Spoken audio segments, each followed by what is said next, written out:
कैसे सोच लिया आपने कि मेरी जिंदगी में कोई और आ सकता है? कैसे मान लिया आपने कि आप मुझे छोड़कर चले जाएंगे और मैं ये भूल जाऊंगी कि मेरे नाम के साथ आपका नाम जुड़ा हुआ है?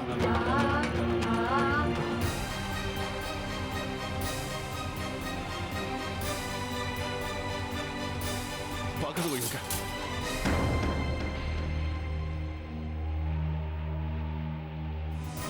आपका बड़ा उपकार है हमारे ऊपर भाई साहब।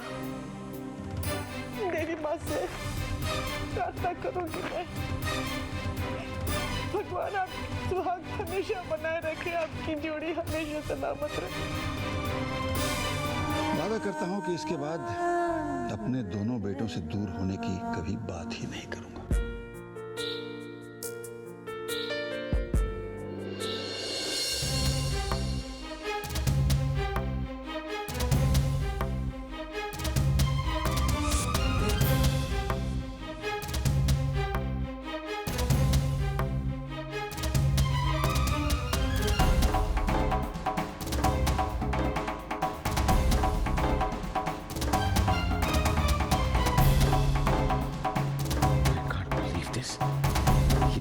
इतनी जल्दी नाहर के शरीर में कैसे फैल सकता है?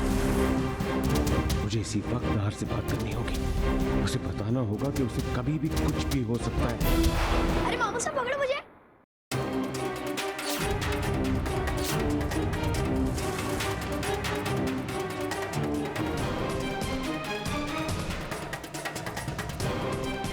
अरे मामू साहब पकड़ो ना मुझे। कम ऑन मामू साहब पकड़ो ना।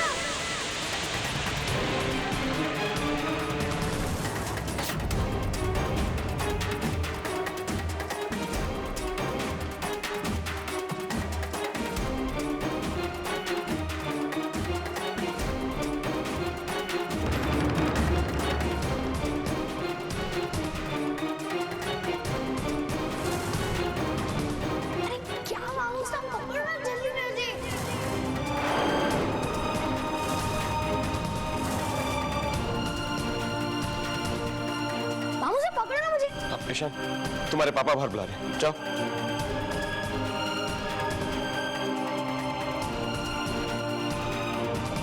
यार तुम ठीक हो? Are you okay? नहार, मैं ठीक हूँ।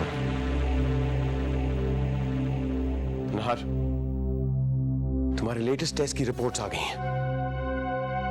वो बैक्टीरियल इन्फेक्शन तुम्हारी बॉडी में जितना सोचा था उससे कई ज्यादा तेजी से फैल रहा है। ऐसी हालत में तुम कभी भी कोलैप्स हो सकते हो। देखो अब बहुत जरूरी हो गया है कि तुम्हें हॉस्पिटल में एडमिट करके अंडर ऑब्जर्वेशन रखा जाए। कम ऑन वरुण, फिर वही डॉक्टर वाला लेक्चर देने लगे तुम। कभी तो दोस्त के नाते बात कर लिया करो यार। कभी तो कहो नाहर, वक्त बहुत कम है, जी लो अपनी जिंदगी। मैं कहीं नहीं जाने वाला। मुझे मेरे परिवार के साथ रहना है, हर पल सबके साथ बिताना है, हंसना है, हंसाना है। हॉस्पिटल के किसी घुटन भरे कमरे में दीवारों को घूरते हुए नहीं लेटे रहना। नहार, मैं कुछ नहीं सुनना चाहता, तुम्हें मेरे साथ चलना होगा। अरे भाई ये कहाँ ले जा रहे हो हमारे नाहर को? हाँ,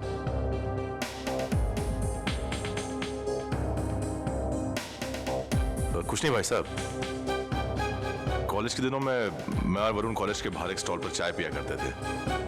तो वरुण कह रहा था कि आज वहीं चलते हैं और मैं इसे मना कर रहा था। भाई साहब, बीती यादों को वापस ताजा करना अच्छी बात है कि नहीं? अरे भैया अचानक कॉलेज के बाहर के टी स्टॉल में जाने की क्या जरूरत पड़ गई?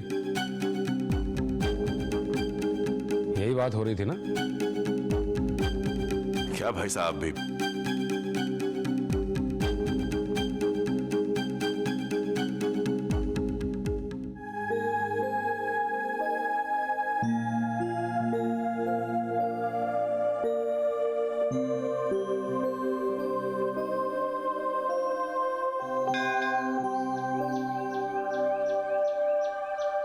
गणी भाभू। मन्नो भाभी, गड़ी खंबा, कैसी हैं आप? इतनी खुश तो कभी भी नहीं थी शायद मन्नो भाभी। आज मेरा असल भी मेरे पास है और सूद भी। सारा परिवार एक छत के नीचे है। ऐसी दिवाली तो कभी ना आई होगी इस घर में। ऐसा खुशियों का उजाला तो कभी ना फैला होगा।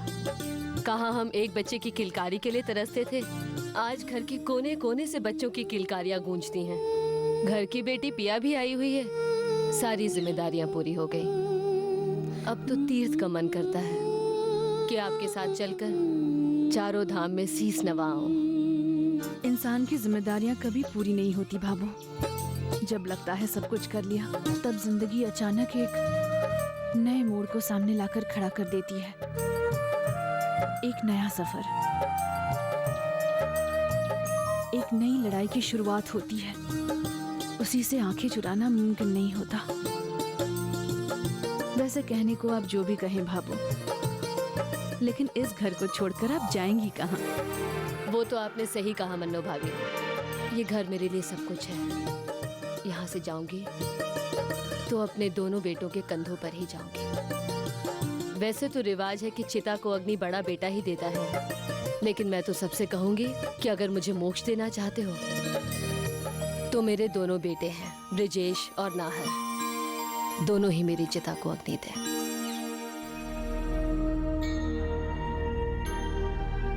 बहुत पुण्य किए होंगे हमारी सलोनी ने, जिसे आप लोगों जैसा घर बार मिला। नहीं मन्नो भाभी, पुण्य तो कुछ हमारे रहे होंगे जो हमें सलोनी जैसी बहू और नाहर को सलोनी जैसी पत्नी मिली है। सावित्री का साक्षात रूप है। कितनी बार उसने नाहर को मौत के मुंह से खींचकर बाहर निकाला है। आज नाहर नया जीवन जी रहा है, ये सलोनी का प्रताप है।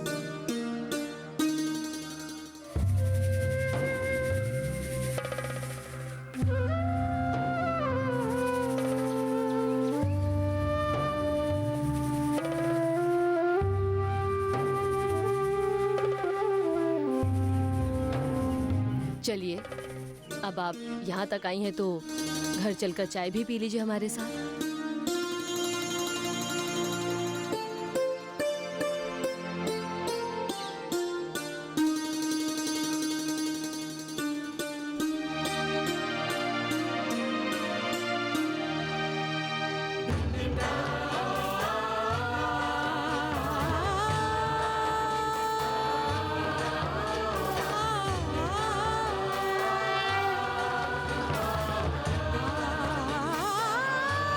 ही तो है। आज तक अपने नाहर के लिए, अपने मान के सिंदूर के लिए लड़ती आई हूं मैं। फिर आज कैसे हार मान ली मैंने? अपने नाहर को अपने से अलग होते कैसे देख रही हूं मैं? नहीं, मैं इतनी जल्दी हार नहीं मान सकती। ना मैं खुद हारूंगी, ना अपने नाहर को हारने दूंगी। हे माँ, मुझे शक्ति दो। आपकी सलोनी की मांग उजड़ ना पाए। मुझे शक्ति दो माँ कि मैं विधाता के लिखे से लड़ जाऊं। मुझे शक्ति दो माँ, मुझे शक्ति दो।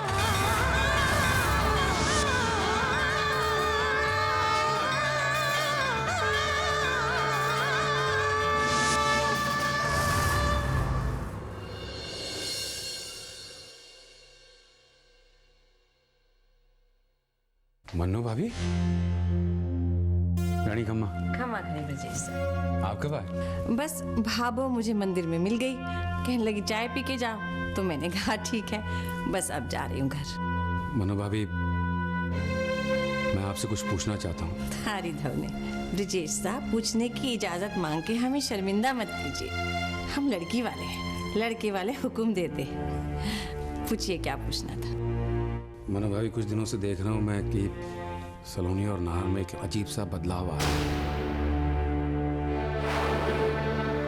मेरी समझ में नहीं आ रहा है कि ये बदलाव है कि नहीं, और अगर है तो क्यों है।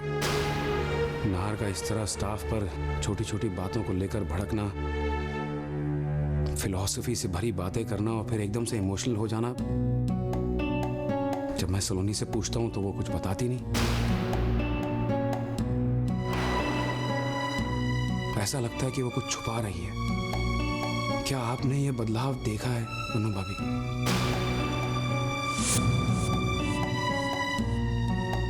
हाँ रिधव ने ब्रिजेश सा, मुझे लगता है कि काम के बोझ की वजह से आप में बदलाव आ गया है, जो आप हर किसी में बदलाव देख रहे हैं। हो सकता है आप सही कह रही हैं।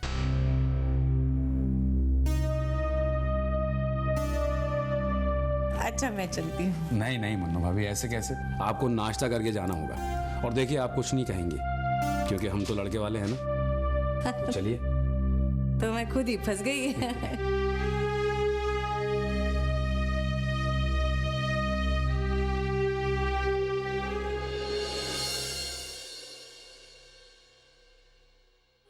एक था रिधव ने, ऐसे भी घर में भी जाकर क्या करती है, पड़ी रहती है एक बंद कमरे में। क्या बात है मन्नू भाभी, आप कुछ परेशान सी लग रही हैं, जैसे कि कोई बात फांस की तरह गड़ रही हो आपके मन में। बताइए ना क्या बात है। ना बाबू, ऐसा कुछ नहीं है, मेरी बात पर ध्यान ना दो। क्या है कि जब से घुटने का दर्द शुरू हुआ है ना, मुंह से कोई सीधी बात निकलती नहीं है, बस टेढ़ी टेढ़ी निकलती है। क्या बात है बेटा ईशान, तू कुछ गुस्से में लग रहा है? किसी ने कुछ कह दिया? अब मैं किसी को भी कुछ नहीं बताऊंगा।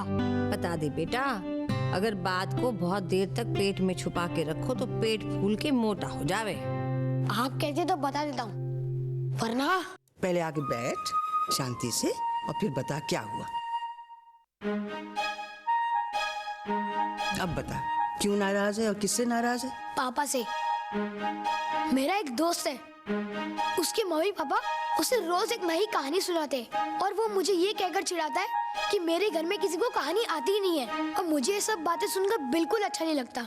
आखिर राजपूती आन का जो सवाल था, और मैंने झट से उसे बेट लगा ली कि मेरी फैमिली को भी कहानी आती है, जो मैं उसे कल सुनाऊंगा। लेकिन जैसे ही मैंने पापा को कहा तो उन्होंने मना कर दिया। अब मैं क्या करूं बाबू, आप ही बताइए ना। बस इतनी सी बात? मैं कहानी सुनाती हूँ तुझे, सुन। एक था राजा, एक थी रानी। दोनों मर गए, खत्म कहानी। मुझे ऐसी कहानी सुनाओ जैसे कि अपने फ्रेंड्स पर मैं रोब झाड़ सकूं। बेटा मैं ये तो ना जानूं कि तेरे को कौन सी कहानी अच्छी लगेगी, लेकिन एक कहानी मैं तुझे सुना सकती हूँ जिसमें भी राजा और रानी है। सुनाओ? ठीक है ना, सुनाइए मुझे। ये कहानी उस बच्चे की है बेटा, जिसका रंग काला था। नहीं मानू भाभी, मुझे काले लोग बिल्कुल नहीं अच्छे लगते। था रिधव ने, अगर मैं ये कहूँ कि उसका रंग तेरी सुपर मामी जैसा था, फिर भी यही कहेगा? नहीं, वो तो बहुत अच्छी है। हाँ, लेकिन ये अच्छापन उस लड़की के लिए अभिशाप बन गया। उसकी माँ, उसकी बहन उसके कालेपन के लिए उसको कोसते रहते थे, लेकिन फिर भी उसने अपना अच्छापन नहीं छोड़ा। जब कभी बहुत परेशान हो जाती थी तो अपने प्यारे से दोस्त और अपनी ताई जी के पास आके अपनी सारी तकलीफ कहती थी। एक दिन वो बच्ची जवान हो गई। अब उसके माता पिता को उसके ब्याह की चिंता सताने लगी, लेकिन जो भी उस लड़की को देखने आता था वो उसके कालेपन को देखकर उसे पसंद ही नहीं करता था। और अगर कोई ब्याह के लिए मान जाता था तो बहुत सा पैसा मांगता था, बहुत सा दहेज मांगता था, जो इस लड़की को मंजूर नहीं था। ऐसे चलता गया। लेकिन एक दिन भाग्य ने करवट ली और उसकी किस्मत बदली। एक राजा उसकी गोरी चिट्टी बहन को ब्याहने के लिए उसे देखने के लिए आया, तो उसने और उसके परिवार की पारखी नजरों ने इस लड़की के गुणों को पहचान लिया और कहा, तेवर साहब, आपकी छोटी बेटी शुभ्रा नहीं, आपकी बड़ी बेटी सलोनी को अपनी घर की बहू बनाना चाहते हैं। उस राजा से उसका ब्याह।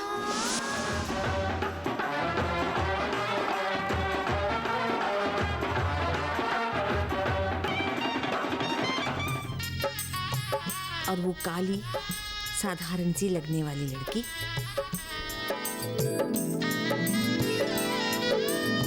अब महलों की रानी बन गई।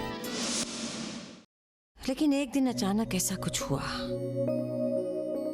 कि उस रानी का अपने राजा पर से विश्वास उठ गया। लेकिन ऐसा कैसे हो सकता है? राजा तो रानी से बहुत प्यार करता था ना? हाँ बेटा, करता था, प्यार करता था, इसीलिए वो उसे अपना राज नहीं बताना चाहता था, क्योंकि अगर रानी को राज मालूम हो जाता तो बहुत दुखी होती और उसे छोड़ के चली जाती। फिर क्या हुआ मन्नू भाभी? इसके आगे की कहानी मैं तुझे सुनाती हूँ। रानी ने जब अपने राजा से जुड़े सच को जान लिया तो उसके स्वाभिमान ने उसे महल छोड़कर जाने से मजबूर कर दिया।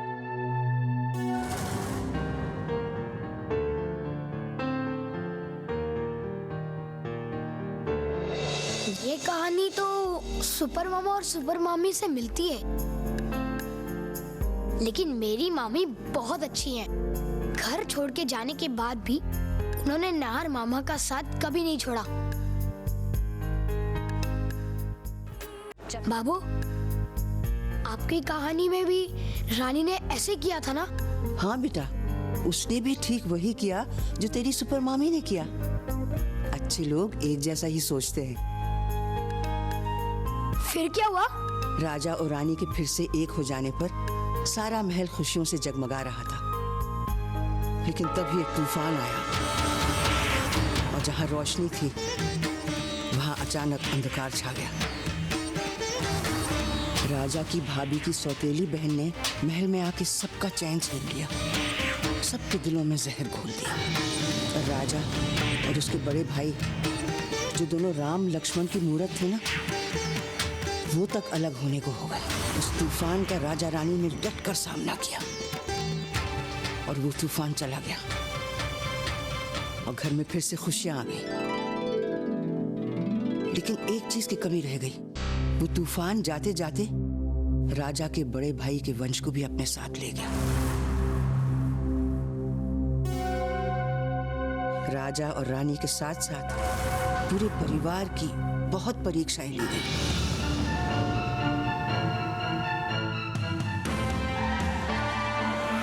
राजा की बहन को अपनी जान से हाथ धोना पड़ा। राजा की भाभी की सौतेली बहन जिस बच्चे को लेकर भागी थी ना, रानी की कोशिशों से वो बच्चा वापस मिल गया और महल में फिर से खुशियां छा गई।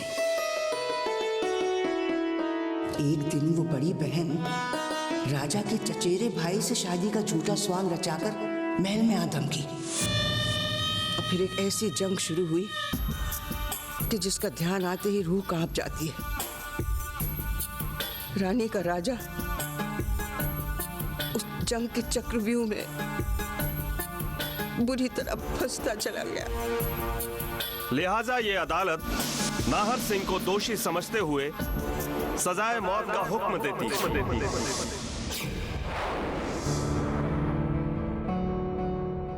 आप चुप क्यों हो गई बाबू? बताइए ना बाबू, वो राजा ने जंग जीत ली? राजा ने वो जंग जीत तो ली, लेकिन ये तो ऊपर वाला ही जानता है कि वो उसकी जीत थी या हार। बताइए ना बाबू, वो राजा जीता या हार गया? अरे ऐसे कैसे हार जाएगा राजा? जब तक उसके साथ उसकी रानी है, इस कहानी का राजा कभी नहीं हारेगा। इससे पहले कि दुश्मन राजा पर वार करता, रानी ने अपनी सच्चाई और विश्वास के बल पर दुश्मन के बुरे इरादे नष्ट कर दिए और इस कहानी का राजा जीत गया। आपको भी पता है ये कहानी? मुझे बहुत अच्छा लगा कि राजा जीत गया। मैं ये कहानी अपने दोस्तों को जरूर बताऊंगा। लेकिन मेरे पास एक क्वेश्चन है। अगर मेरे दोस्तों ने पूछा कि राजा इसके बाद हर जंग जीतता जाएगा, तो मैं क्या कहूँ उनसे? उससे कहना कि जब तक राजा की रानी उसके साथ है, वो अपने जीवन की हर जंग जीतता रहेगा।